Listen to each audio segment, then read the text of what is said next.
Praise the Lord.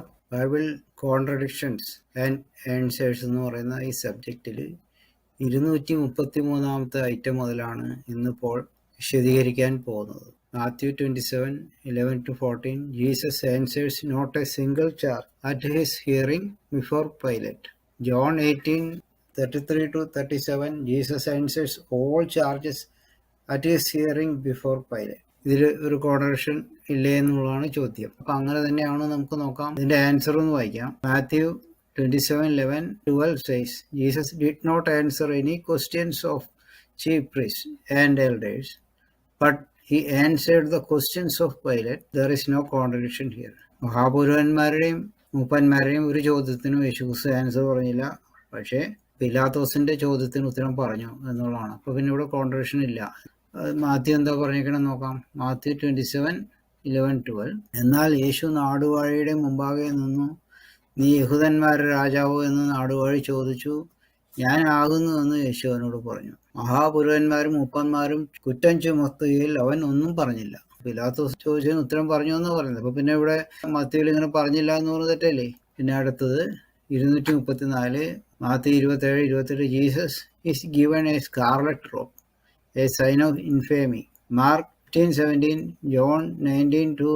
A purple robe, a sign of royalty. യേശുക്രിസ്തുവിനെ കുശിക്കാൻ പോണ സമയത്ത് ഉണ്ടായ സംഗതിയാണത്.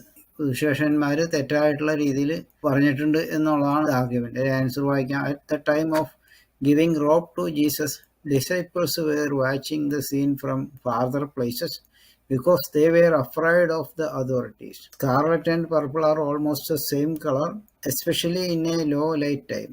Jesus was given robe at such a time. ഇരുണ്ട സമയത്താണ് യേശു ക്രിസ്തുവിനെ അറസ്റ്റ് ചെയ്തത്. ആ സമയത്ത് വലിയ ലൈറ്റ് ഒന്നും ഉണ്ടായിരുന്നില്ല. അപ്പൊ ആ കളർ അത്ര നന്നായിട്ട് കാണാൻ പറ്റിയില്ല. അതുകൊണ്ട് ഇവിടെ ഒരു കോൺട്രഡിക്ഷൻ ഒന്നും തന്നെ ഇല്ല. എന്തുകൊണ്ടും അത് എഴുതി അത്ര. ഇപ്പൊ ഈ ആർഗ്യുമെന്റ് തെറ്റാണ്. പിന്നെ അടുത്തത് 235 Mathew 27:46-50. Mark 15:34-37. Jesus last recorded words are, my God, why hast thou forsaken me? Luke 23:46. Father, into thy hands I commit my spirit. John 19:30. It is finished. സുവിശേഷന്മാരെല്ലാം contradictory ആയിട്ട് പറയുന്നു എന്നാണ് ഇപ്പോഴത്തെ ആർഗ്യുമെന്റ്. അതങ്ങനെയാണെന്ന് നമുക്ക് നോക്കാം. My God, why hast thou forsaken me? Matthew 27:46 is not written as the last word. Jesus cried again, verse 50, and died. Here nothing is described but the further talks of Jesus after verse 46. Luke 23:46 and John describe the words at the time of last cry. അതാണ് ഇതിന്റെ answer. Mathew 27:46-50. Malayalam വായിക്കാം. ഏകദേശം 9 മണി നേരത്ത് യേശു ഏലി ഏലി ലമ ശബ്ദത്താനി എന്ന് ഉറക്കെ നിലവിളിച്ചു. എൻ്റെ ദൈവമേ നീ എന്നെ കൈവിട്ടത് എന്ത് എന്നർത്ഥം. യേശു പിന്നെയും ഉറക്കെ നിലവിളിച്ചു, പ്രാണനെ വിട്ടു. ഇപ്പൊ പിന്നെയും ഉറക്കെ നിലവിളിച്ചു എന്ന് പറയുന്നുണ്ട്. ആ നിലവിളിച്ചതിൽ എന്താ പറഞ്ഞെന്ന് പറയുന്നില്ല. അപ്പൊ പിന്നെ ആ പോയിന്റ് ശരിയല്ല. പിന്നെ Luke 23:40. Father, into thy hands I commit my spirit. അപ്പോൾ ലൂക്കിൽ പറഞ്ഞിരിക്കുന്നത് അത് ലാസ്റ്റ് വേർഡാന്ന് പറഞ്ഞിട്ടുണ്ടെങ്കിൽ ആ ക്രൈയുടെ സമയത്ത് ഇങ്ങനെ പറഞ്ഞിട്ടുണ്ട്. അത് കൂടാതെ ഇറ്റ് ഈസ് ഫിനിഷ്ഡ് എന്നും പറഞ്ഞിട്ടുണ്ട്. അപ്പൊ നമുക്കത് എഴുതിയിട്ടുണ്ടോ നോക്കാം.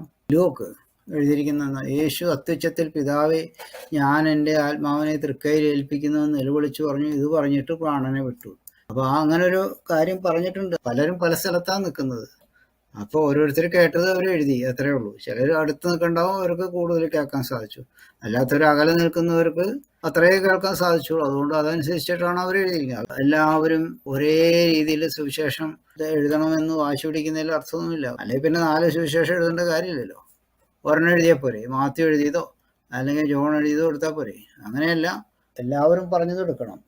അപ്പോൾ അങ്ങനെ എടുക്കുമ്പോൾ അതിൽ കോൺട്രഡിക്ഷൻ ഒന്നും തന്നെ ഇല്ല. പിന്നെ 236, Matthew 27:48, Luke 23:36, John 19:21. Jesus was offered vinegar to drink. Mark 23:15-23. It was wine and mirth, and he did not drink it. John 19:29-30. Whatever it was, he did drink it. എന്നാ പറയുന്നത്. ഇതിന്റെ ആൻസർ എഴുതിയേക്കണം നോക്കാം. Mark 15:36 says, vinegar was given to Jesus for drinking, just like Matthew, Luke and John. Mark vinegar കൊടുത്തു എന്ന് എല്ലാ സുവിശേഷന്മാരും ഒരേപോലെ തന്നെ പറയുന്നുണ്ട്. Before giving wine Jesus was given wine mingled with myrrh but he didn't receive it. Hence there is no contradiction. മാർക്കിൽ പറഞ്ഞിരിക്കുന്നതായിട്ടുള്ള wine മിർത്ത് എന്ന് പറഞ്ഞിരിക്കുന്നത്, ആ വചനം പറയുന്നത് എന്താ വെച്ചിട്ടുണ്ടെങ്കിൽ അത് എവിടെ പറഞ്ഞിരിക്കുന്നത്? 23 പറഞ്ഞിരിക്കുന്നത്. കൊടുത്തപ്പോൾ അത് കുടിച്ചില്ല.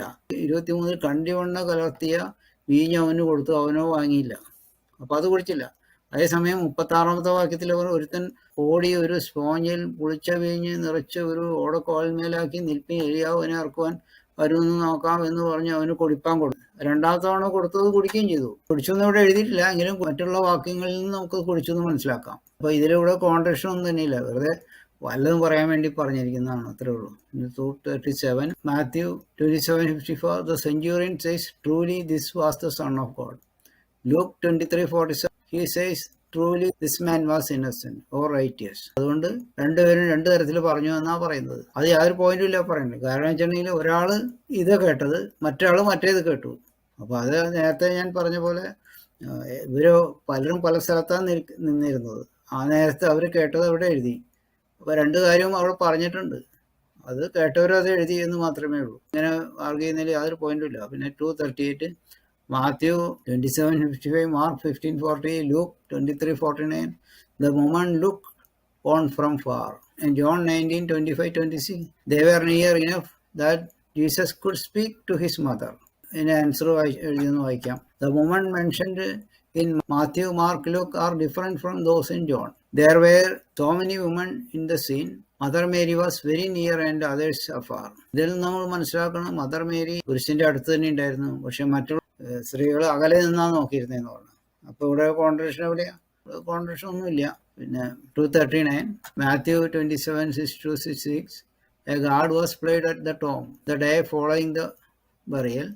Mark 15:42-16:8 Luke 23:50-56 John 19:38-42 no guard is mentioned. This is important since rumor had it that Jesus' body was stolen and the resurrection fiend. Mark 16:1-3 Luke 24:1 there could not have been a guard as far as the women were concerned, since they were planning to enter the tomb with the spice. Though the women were aware of the stone, they were obviously unaware of a guard. ഇതിന്റെ answer എഴുതിയേക്കണം നോക്കാം. Guards were frightened, so guards were there. The women didn't know that guards were appointed there. If other writers didn't mention guards, it doesn't mean that there were no guards. Guards ഉണ്ടായിരുന്നില്ല എന്ന് ചിലർ പറഞ്ഞു എന്നിവിടെ പറയുന്നില്ല, ഇവിടെ assume ചെയ്ത് പറഞ്ഞിരിക്കുന്നത്. There could not have been a guard എന്ന് എഴുതിയിരിക്കുന്നത്. സുവിശേഷങ്ങളിൽ ഒരു സ്ഥലത്ത് ഗാർഡ്സ് ഉണ്ടായിരുന്നില്ല എന്ന് പറഞ്ഞിട്ടേ ഇല്ല. അപ്പൊ പിന്നെ ഗാർഡ് ഇല്ല എന്ന് അസ്യൂം ചെയ്യുന്നതിൽ യാതൊരു അർത്ഥമില്ല. പിന്നെ 240 Matthew 28:1 The first visitors to the tomb were Mary Magdalene and the other two.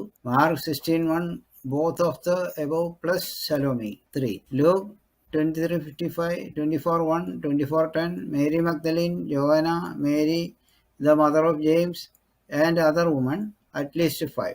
John 1 Mary Magdalene only. ഇപ്പൊ ഇതിങ്ങനെ തന്നെയാണോ നമുക്ക് നോക്കാം. ഇത് ആൻസർ എഴുതിയെന്ന് വായിക്കാതെ തന്നെ. Matthew 28:1 does not say that no other woman visited the tomb before this visit. Mathew 28:1 പറയുന്നത് Mary മഗ്ദലീനിന്റെ രണ്ടാമത്തെ വിസിറ്റ് വേറെ മറ്റു സ്ത്രീകളോട് കൂടിയുള്ള വിസിറ്റ് ആയിരുന്നു. അതിനു മുമ്പ് വേറെ മറിയ ഒറ്റയ്ക്ക് പോയതായിട്ട് പറയണ്ട, അത് ജോണിലാണ് പറയുന്നത്. Mary Magdalene alone had already visited the tomb according to John 21. അത് ഞാൻ നേരത്തെ പറഞ്ഞ പോലെ. മാർക്ക് 16:1 പറഞ്ഞിരിക്കുന്നത് കുറെ സ്ത്രീകൾ അവിടെ പോയി എന്ന് പറയുന്നത് both of the above plus Salome. അപ്പൊ അതിന്റെ ആൻസർ നമ്മൾ വായിക്കാം. Mark 16:1 does not say about the visitation of the tomb after resurrection by the said woman, but before. It says about these spaces.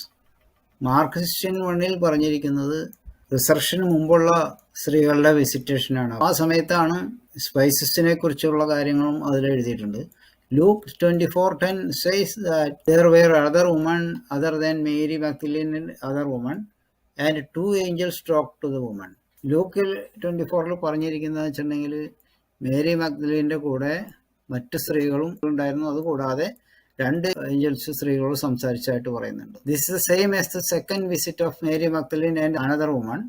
Mathew 28:1-10. Matthew 28:1-10 പറഞ്ഞിരിക്കുന്ന അതേ visit തന്നെയാണ്. അത് second visit ആണ് ഈ ലൂക്കിൽ പറഞ്ഞിരിക്കുന്നത്. പക്ഷെ മാത്യുവിൽ രണ്ടുപേരെ പറയുന്നുള്ളൂ. മേരി മക്ദലിനെ അടക്കം വേറൊരു സ്ത്രീ മാത്രമേ ഉള്ളൂ എന്ന് പറഞ്ഞിട്ടില്ല. അവർ രണ്ടുപേരും കണ്ടു എന്ന് പറയുന്നുള്ളൂ.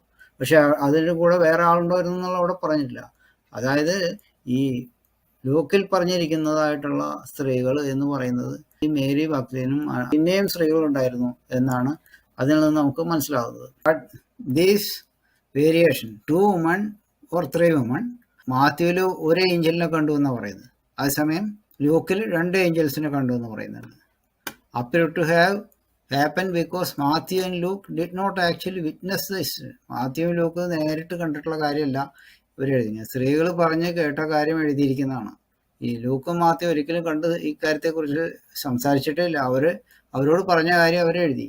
They wrote whatever they heard from the woman. അത് സ്ത്രീകൾ പറഞ്ഞതിൽ എന്താ പറയുക വെച്ചാൽ അതുമാതിരി അങ്ങോട്ട് എഴുതി എന്ന് മാത്രമേ ഉള്ളൂ.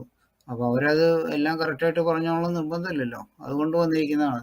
From the events described in 4 Gospels, we can arrive at a conclusion that people were doubtful about the resurrection of Jesus Christ, but finally all believed when all of them actually witnessed the resurrected Christ. ഇപ്പം ഇതിൽ നിന്നും പലരും പല സമയത്ത് പോകാൻ കാരണം എന്താ വെച്ചിട്ടുണ്ടെങ്കിൽ മറിയ പറഞ്ഞിട്ടൊന്നും അവർ വിശ്വസിച്ചില്ല. അപ്പോഴാണ് അവർ കൂട്ടി പോവുകയും പിന്നെ ഏഞ്ചൽസിനെ കാണുകയും അതുപോലെ തന്നെ യേശുക്രിസ്തുവിനെ നേരിട്ട് കാണുകയും ചെയ്തപ്പോൾ അവർക്ക് കാര്യങ്ങളെല്ലാം മനസ്സിലായി. അവർക്ക് പൂർണ്ണമായിട്ട് വിശ്വസിച്ചു എന്നാണ് ഇതിൽ നിന്ന് നമുക്ക് മനസ്സിലാവുക.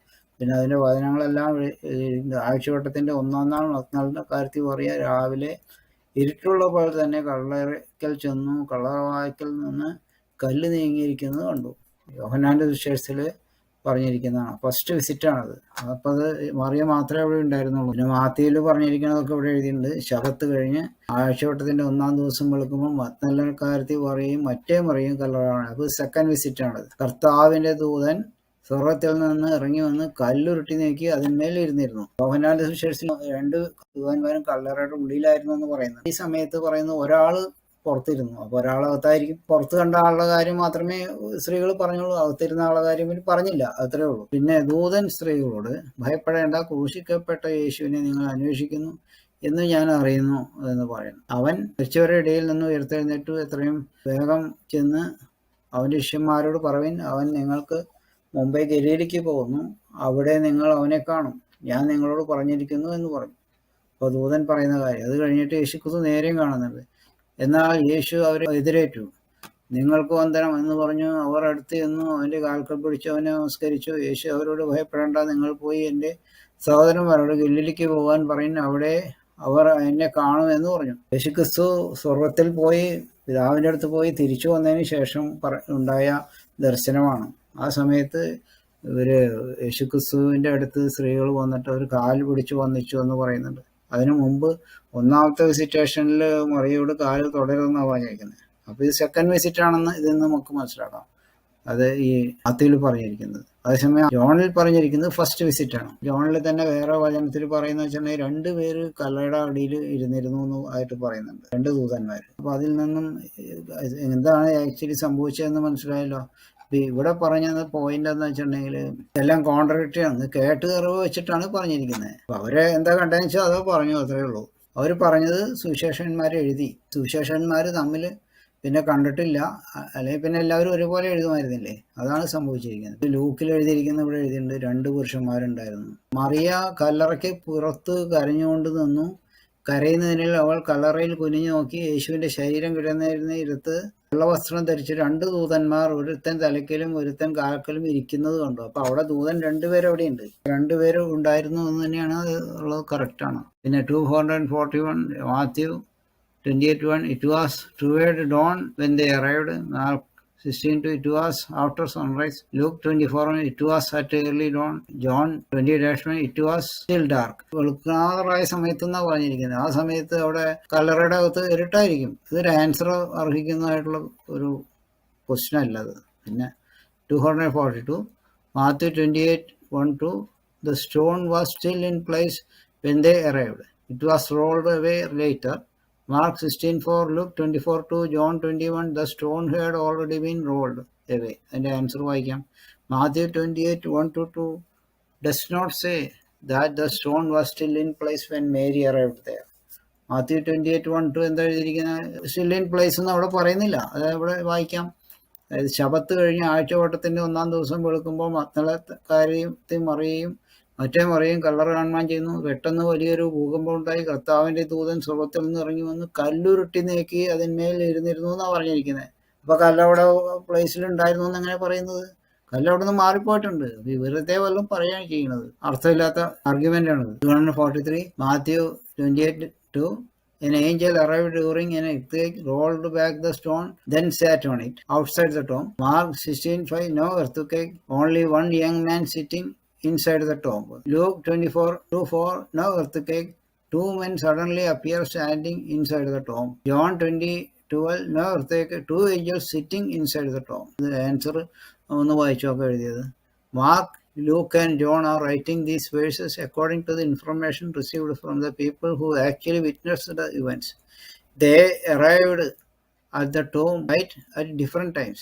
Mary Magdalene was the first person to arrive at the tomb alone.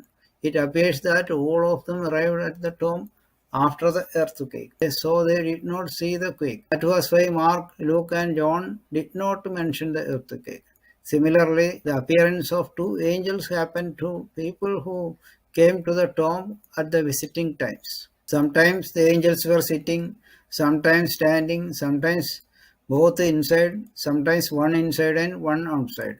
There's no point in arguing if the angels were sitting or standing all the time or sometime.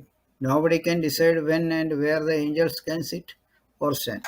Mathew മാത്രമേ ഈ ഭൂകമ്പം ഉണ്ടായതിനെ പറ്റി പറയുന്നുള്ളൂ. ആ ഭൂകമ്പം ഉണ്ടായത് ഒരാളെ പറഞ്ഞു കാണുന്നുള്ളായിരിക്കും. മാത്യു ചോദിച്ചപ്പോൾ ഭൂകമ്പം ഉണ്ടായെന്ന് പറഞ്ഞു. തന്നെയല്ല, മാത്യുവിന് മാത്രമേ ഈ ഇൻഫർമേഷൻ കിട്ടിയുള്ളൂ. അത് മാത്യു എഴുതി, അത്രയേ ഉള്ളൂ. ഭൂകമ്പം ഉണ്ടായെന്ന് തന്നെയാണ് ഇതിൽ പറയുന്നത് വെച്ചാൽ അത് കറക്റ്റാണ്. മറ്റുള്ളവർ പറഞ്ഞില്ല എന്ന് വെച്ചിട്ട് അത് എർത്തുക്കേക്ക് അവിടെ ഉണ്ടായില്ല എന്ന് പറയാൻ പറ്റില്ല. ഇപ്പം ഈ എർത്തുക്കേക്കിനെ കുറിച്ചാണ് ഇവിടെ തർക്കം പറഞ്ഞിരിക്കുന്നത്. എർത്തുക്കേക്ക് ഉണ്ടായി എന്ന് തന്നെയാണ് പറയുന്നത്. മറ്റുള്ളവർ എഴുതിയില്ല എന്ന് വെച്ച് കഴിഞ്ഞിട്ട് അത് ഇല്ല എന്നതിനർത്ഥമില്ല. പിന്നെ ഏഞ്ചൽസ് ചിലർ നിൽക്കുന്നതായിട്ട് കണ്ടു, ചിലർ രണ്ടുപേരും അതിൻ്റെ ഉള്ളിലാണെന്ന് കണ്ടു, ചിലർ ഒരാളെ കണ്ടുള്ളൂ എന്നൊക്കെ പറയാം. പിന്നെ അവർ നിൽക്കുകയായിരുന്നു, ഇരിക്കുകയായിരുന്നു. ഇതൊക്കെ എന്തെന്നൊരു ചോദ്യം തന്നെയല്ല. ഏഞ്ചൽസ് നിൽക്കണോ ഇരിക്കണോ എന്ന് ഇവരാണോ നിശ്ചയിക്കുന്നത്? അവർക്ക് തോന്നുമ്പോൾ അവർ ഇരിക്കുകയും നിൽക്കുകയൊക്കെ ചെയ്യും. പിന്നെ 245 Mathew 28:8-9 Jesus first resurrection appearance was fairly near the tomb. Luke 24:13-15 It was in the vicinity of Emmaus, 7 miles from Jerusalem. John 20:13-14 It was right at the tomb. Resurrection ടോംബിന് അടുത്തായെന്ന് പറയുന്നത്, ചിലർ അകലെയായിരുന്നു എന്ന് പറയുന്നത്, കോൺട്രഡിക്ഷൻ ഉണ്ടെന്നാണ് പറയുന്നത്. യഥാർത്ഥത്തിൽ എന്താ സംഭവിച്ചത്? ഇതിൻ്റെ ആൻസർ വായിക്കാം. John 20 describes Jesus' first appearance to Mary Magdalene after resurrection. ജോണിൽ പറയുന്നത് യേശുക്രിസ്തു ഈ ആദ്യം പ്രത്യക്ഷപ്പെട്ടതിനെ പറ്റിയാണ് ജോണിൽ പറഞ്ഞിരിക്കുന്നത്. കല്ലറയുടെ അടുത്തായിരുന്നു. All other appearances of Jesus were in different locations. Luke 24:13-15-28 do not say resurrection was in the vicinity of Emmaus. ലൂക്കിൽ പറയുന്നത് resurrection എമ്മാവൂസിൻ്റെ അടുത്താണെന്ന് പറയുന്നില്ല, എമ്മാവൂസിലേക്ക് പോവുകയായിരുന്നു എന്ന് പറയണേ. ആ പോകലിൻ്റെ തുടക്കത്തിലാണോ അതോ ശേഷമാണോ എന്നൊന്നും അവിടെ പറയുന്നില്ല. അത് തന്നെയുമല്ല, ലൂക്കിൽ പറയുന്നത് സിറ്റുവേഷൻ കല്ലറയുടെ അടുത്ത് തന്നെ ആവുമെന്ന് നിർബന്ധമില്ലല്ലോ. They were walking from Jerusalem toward Emmaus, and Jesus walked with them. Matthew 28:8-9 do not say anything about the location of resurrection. മാത്യുവിലാണെങ്കിൽ എവിടെയാണ് ഇതിൻ്റെ റിസറക്ഷൻ വന്നതെന്നുള്ളത് പറയുന്നുമില്ല. അത് നമുക്ക് നോക്കാം. മാത്യു എന്താ? And they departed quickly from the sepulchre with fear and great joy, and did run to bring his disciples word. And as they went to tell his disciples, Jesus met them, saying, All hail. And they came and held him by feet and worshipped. യേശുക്രിസ്തുവിന്റെ രണ്ടാമത്തെ വിസിറ്റേഷനാണ്. ആദ്യത്തെ visitation അല്ലത്. സ്ത്രീകൾ വന്നപ്പോൾ കാല് പിടിക്കാൻ സംഭവിച്ചു. അപ്പൊ സെക്കൻഡ് വിസിറ്റേഷൻ ആണ്. അത് കല്ലറയുടെ തൊട്ടടുത്താവണമെന്ന് നിർബന്ധമില്ല. ഇതിപ്പോൾ കേൾക്കുമ്പോൾ ഏതാണ്ട് അടുത്ത് തന്നെയാണെന്ന് അത് മനസ്സിലാവുന്നത്. പിന്നെ ലൂക്കിൽ പറഞ്ഞിരിക്കുന്നതെന്ന് എമ്മോസിലേക്ക് പോകുന്നതിനെ കൊണ്ട് പറഞ്ഞത് ലൂക്കിലാണ്. അതിപ്പോൾ ഞാൻ പറഞ്ഞല്ലോ, അത് എവിടെയാണെന്നുള്ളത് ഇവിടെയും ക്ലിയർ ആയിട്ട് പറയുന്നില്ല. എമ്മോസിലാണോ അതോ കല്ലറയുടെ അടുത്ത് തന്നെയാണോ എന്നും പറയുന്നില്ല. ജെറുസലേം തന്നെയാണെന്ന് പറയുന്നില്ല ഇവിടെ. 246 വായിക്കാം. Mathew 28:9 John 20:17 On his first appearance to Mary, Jesus forbids her to touch him, since he has not yet ascended to Father. John 20:27 A week later, though he had not yet ascended to Father, Jesus tells Thomas to touch him. വചനം എഴുതി മനസ്സിലാകാത്തതുകൊണ്ടാണ് ഇങ്ങനെ സംഭവിച്ചിരിക്കുന്നത്. കാരണം എന്താണെന്ന് വെച്ചാൽ വളരെ ചുരുങ്ങിയ സമയത്തിനുള്ളിൽ പിതാവിൻ്റെ അടുത്ത് പോയി യേശുക്രിസ്തു തിരിച്ചു വന്നു. അതിനുശേഷമാണ് ഈ പറയുന്ന മത്തായിലും ഒക്കെ പറയുന്ന കാര്യങ്ങൾ നടന്നത്. സെക്കൻഡ് വിസിറ്റേഷൻ ആണത്. ഫസ്റ്റ് വിസിറ്റേഷൻ ജോൺ 20:17 പറഞ്ഞു. അത് കഴിഞ്ഞിട്ട് യേശുക്രിസ്തു സ്വർഗത്തിൽ പോയി വന്നതിന് ശേഷമുള്ള വിസിറ്റേഷനാണ് ജോൺ 20:27 പറഞ്ഞിരിക്കുന്നു. മാത്യുവിൽ പറഞ്ഞിരിക്കുന്നതും ലൂക്കിൽ പറഞ്ഞിരിക്കുന്നതും എല്ലാം ആദ്യത്തെ വിസിറ്റേഷൻ കഴിഞ്ഞിട്ടുണ്ടായ വിസിറ്റേഷനാണ്. അത് രണ്ടാമത്തെ ആയിരിക്കാം, മൂന്നാമത്തെ ആയിരിക്കാം, നാലാമത്തെ ആയിരിക്കാം. പല വിസിറ്റേഷൻ ഉണ്ടായിട്ടുണ്ട്. അപ്പോൾ പിതാവിൻ്റെ അടുത്ത് പോയി വന്ന സമയത്തായതുകൊണ്ട് ഇവിടെ അനുവദിക്കുന്നുണ്ട്. അത് അറിയാത്തതുകൊണ്ടാണ് ഇവിടെ പ്രോബ്ലം. ഫസ്റ്റ് വിസിറ്റേഷൻ കഴിഞ്ഞിട്ട് സെക്കൻഡ് കഴിഞ്ഞ് തേർഡ് പല വിസിറ്റേഷൻസും ഉണ്ടായിരുന്നു. അപ്പോൾ ഇവിടെ ഇങ്ങനെ വെറുതെ വല്ലതും പറയണം. അതിൻ്റെ ആൻസർ എഴുതി നമുക്ക് നോക്കാം. The event in Matthew 28:9 was not the first appearance of Jesus to Mary Magdalene. Mary Magdalene was the first and only person to see Jesus after his resurrection, John 21. In her encounter, Jesus forbids her to touch him because he is going to Father, John 27. According to the Old Testament, the high priest goes to the most holy place in the temple with the blood of a sacrificed animal with extreme purity, Levi 16:17.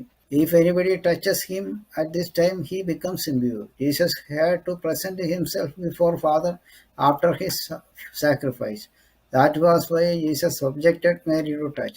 Immediately after resurrection, after the encounter with Mary Magdalene, Jesus goes to Father and comes back to earth. It was after these events, other women, including Mary Magdalene, met Jesus again. From this time, Jesus allows people to touch him. The events in John 20:17 happened before the event in Matthew 28:9.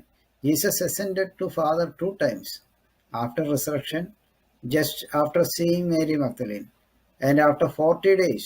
Hence, there is no confusion or contradiction in verses. മറിയത്തോട് യേശുക്രിസ്തു പറയുന്ന, നീ എന്നെ ഇപ്പോൾ തുടരുത്, ഞാൻ പിതാവിൻ്റെ അടുത്ത് പോയിട്ടില്ല എന്ന് പറയാണ്. അപ്പോൾ പോയി അപ്പം തന്നെ പോയി തിരിച്ചു വന്നു. അതിന് എത്ര സമയം എടുത്തൊന്നും പറയുന്നില്ല. ചിലപ്പോൾ ഒരു 10 മിനിറ്റ് കൊണ്ട് പോയി വരുമായിരിക്കും. അത്രയ്ക്കല്ലേ ആവശ്യമുള്ളൂ. ആ ഒരു കാര്യം ഇവിടെ മനസ്സിലാകാത്തതുകൊണ്ട് ഇങ്ങനെ ചോദ്യങ്ങൾ ഇവിടെ ചോദിച്ചിരിക്കുന്നത്. അതിനാവശ്യമുള്ള വചനങ്ങളൊക്കെ ഇവിടെ കൊടുത്തിട്ടുണ്ട്. പിന്നെ 247, Matthew 28:7-10, Matthew 28:16. Although some doubted, the initial reaction of those that heard the story was one of belief, since they followed the revealed instructions. Mark 16:11, Luke 24:11, the initial reaction was one of disbelief. All doubted. ഇതിങ്ങനെ ശരിയാണോ എന്ന് നമുക്കൊന്ന് നോക്കണം. ഇതിൻ്റെ answer എന്തെങ്കിലും. Matthew 28:10, Jesus says them, don't be afraid. This means that even though they worshipped him, they had fear. How can they have fear? It is due to doubt. അപ്പൊ ഇവിടെ doubt ഇല്ല എന്ന് പറയുന്നതിൽ അർത്ഥമില്ല. പേടിക്കണ്ട, ഞാൻ തന്നെയാണ് എന്നുള്ളത് യേശുക്രിസ്തു പറഞ്ഞപ്പോൾ അവർക്ക് ഭയം ഉണ്ടായിരുന്നു. അത് ആള് വേറെയാണോ, അത് ബോധത്തെ കാണുമോ എന്നൊക്കെ ചോദിച്ച കാലഘട്ടങ്ങൾ ഉണ്ടായിട്ടുണ്ട്. അപ്പൊ സംശയം ഉണ്ടായിരുന്നു, അതുകൊണ്ടാണ് പേടി ഉണ്ടായത്. സംശയമില്ല എന്നുണ്ടെങ്കിൽ പേടി ഉണ്ടാവേണ്ട കാര്യമില്ല. അപ്പൊ ഈ പറയുന്ന പോയിന്റ് ശരിയല്ല. മത്തായിയിൽ പറഞ്ഞിരിക്കുന്നതും മാർക്കിൽ ലൂക്കിൽ പറഞ്ഞത് തമ്മിലുള്ള വ്യത്യാസമൊന്നും തന്നെയില്ല. വചനം ഞാൻ എടുത്തിട്ടില്ല, അതിൻ്റെ ആവശ്യമില്ല. 249 എടുക്കാം. 248 പിന്നീട് ഡിസ്കസ് ചെയ്യാം. 249, Mark 1:2, Jesus quotes a statement that allegedly appears in Isaiah. No such statement appears in Isaiah. The answer on the above statement is wrong. Following verses in Isaiah make it clear. ഞാൻ നിനക്ക് മുമ്പായി എൻ്റെ ദൂതനെ അയക്കുന്നു, അവൻ നിന്റെ വഴിയൊരുക്കും. കർത്താവിൻ്റെ വഴിയൊരുക്കുവിൻ, അവൻ്റെ പാത നിരപ്പാക്കുവിൻ എന്ന് മരുഭൂമിയിൽ വിളിച്ചു പറയുന്നവൻ്റെ വാക്ക് എന്നിങ്ങനെ യെശയ്യാ പ്രവാചകന്റെ പുസ്തകത്തിൽ എഴുതിയിരിക്കുന്നത് പോലെ യോഹന്നാൻ വന്നു. അത് പറഞ്ഞിരിക്കുന്നത് മാർക്കിലാണ്. അതേസമയം യെശയ്യാ പ്രവചനത്തിൽ ഇത് പറഞ്ഞിട്ടില്ല എന്നാണ് ഇവിടെ പറയുന്നത്. പക്ഷെ യഥാർത്ഥത്തിൽ എന്താണ്? യെശയ്യാ 1:3, കേട്ട ഒരുത്തൻ വിളിച്ചു പറഞ്ഞു, മരുഭൂമിയിൽ യഹോവയ്ക്ക് വഴിയൊരുക്കുകയും നിർജ്ജന പ്രദേശത്ത് നമ്മുടെ ദൈവത്തിന് ഒരു പെഴുവഴി നിരപ്പാക്കുക. ഇത് തന്നെയല്ലേ ഇവിടെ പറഞ്ഞിരിക്കുന്നത്. പിന്നെ പറഞ്ഞിട്ടില്ല എന്ന് പറയുന്നതിൽ അർത്ഥമില്ല. പിന്നെ 250, Jesus began his ministry after the arrest of John the Baptist. John 3:22-24, before the arrest of John the Baptist. യേശുക്രിസ്തു മിനിസ്ട്രി തുടങ്ങിയിരിക്കുന്നത് ജോൺ ദ ബാപ്റ്റിസ്റ്റിന്റെ അറസ്റ്റിന് ശേഷമാണെന്നാണ് മാർക്കിൽ പറഞ്ഞു എന്നാണ് പറയുന്നത്. John 3:22-24, before arrest of John the Baptist എന്ന് പറയുന്നു. അറസ്റ്റിന് മുമ്പാണ് എന്ന് പറയുന്നു. അതങ്ങനെ തന്നെയാണോ നമുക്ക് നോക്കാം. Mark 1:14 says that after John was arrested, Jesus preached in Galilee. This doesn't mean that Jesus didn't preach in other places. മറ്റുള്ള സ്ഥലത്ത് പ്രീച്ച് ചെയ്തോ ഇല്ലെന്ന് അവിടെ പറയുന്നില്ല. അപ്പൊ പിന്നെ ഈ പറയുന്നതിൽ എന്താ അർത്ഥമുള്ളത്? അപ്പൊ അതിന്റെ വചനങ്ങളൊക്കെ ഇവിടെ കൊടുത്തിട്ടുണ്ട്. ഇത്രയും പറഞ്ഞുകൊണ്ട് നിർത്തുകയാണ്.